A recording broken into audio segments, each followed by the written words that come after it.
সকাল সকাল উঠিয়ে মুই মোছা কোছা ধরছুম, কারণ বেলা হলে মুছির ভাল লাগে না, তার জন্য আর কি সকাল সকালে মুই মোছা কোছা করম। যে কোনো দিনই আর কি সকালবেলায় মুই বেশিরভাগই মোছা কোছা করম।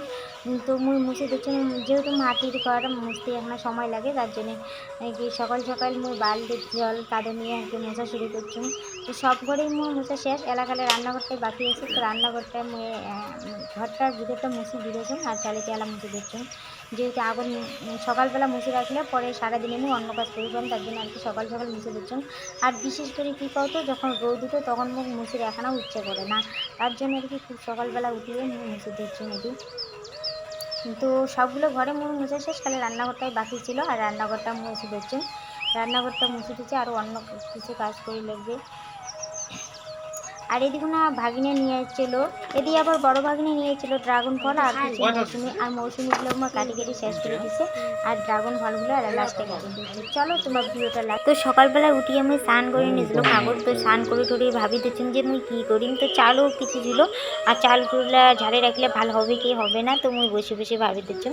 অবশ্যই আমি চালগুলো ভাল সকাল বন্ধুগুলা। তো সকাল সকাল উঠিয়ে আমি চাল ঝাড়া শুরু করে দিলাম, কারণ পূজা আর 2 দিন বাকি, তার জন্যই আর কি আমি আগে থেকে চালগুলা ঝাড়ি রাখি দিচ্ছি।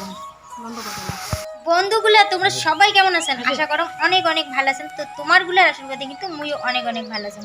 তো কয়দিন থেকে মুই না তো দিদির জন্যই আর কি মুই অনেকটা রেহাই পাইছুম, আর দিদি এদি রান্না বাড়া করে, আর মুই তারপরে এদি বাকি কাজগুলো করুন, কারণ 2 দিন পরেই হওয়া দিচ্ছে আমার বাড়ির পূজা। তো আমার প্রতি বছরে আর কি মনসা পুজো ইষ্টা করি।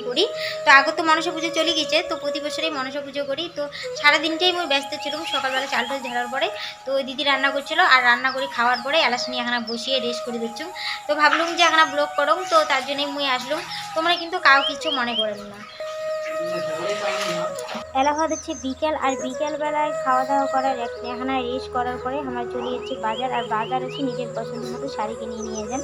তো বাড়ির আমার বাঙালির মধ্যে যে কটা বউ আছে সবারই নতুন শাড়ি পরে টরে অঞ্জলি দেওয়ার লাগে, তার জন্যই আর কি শাড়ি নেওয়ার জন্য বাজার চলে এসেছিলাম। আর বাজার চলে এসে মোর এলে শাড়ি পছন্দ হয়েছে আর কি, তার জন্যই টোটাল আমি 5-6টা শাড়ি নিয়েছিলাম। তো 5-6টা শাড়ি লাগবে, আমার বাড়ির 5-6টা আর কি বউ আছে। মোর কাকু শ্বশুরি নিয়ে মানে সবগুলো মিলিয়ে আমার 5-6টা বউ আছে। তো 5-6টা শাড়ি মুই চয়েস করে এটা নিয়ে নিলাম। বাড়ি নিয়ে গিয়ে বাড়ি নিয়ে যা যার যেটা পছন্দ আর কি তাই সেটাই নেবে। তো দিদির জন্য মোর এইটা শাড়ি পছন্দ হয়েছে, যে দিদি এটা শাড়ি সাজিবে। যাই হোক মুই শাড়িটা নিলাম দিদির বাড়ির পছন্দ মতো আর কি, যেটা ওর পছন্দ ওইটা নিয়ে নেবে। তো ব্লগটা আজ এই পর্যন্ত, কেমন লাগে সবাই কমেন্ট করে করবেন। টাটা, সবাই ভালো থাকেন, সুস্থ থাকেন।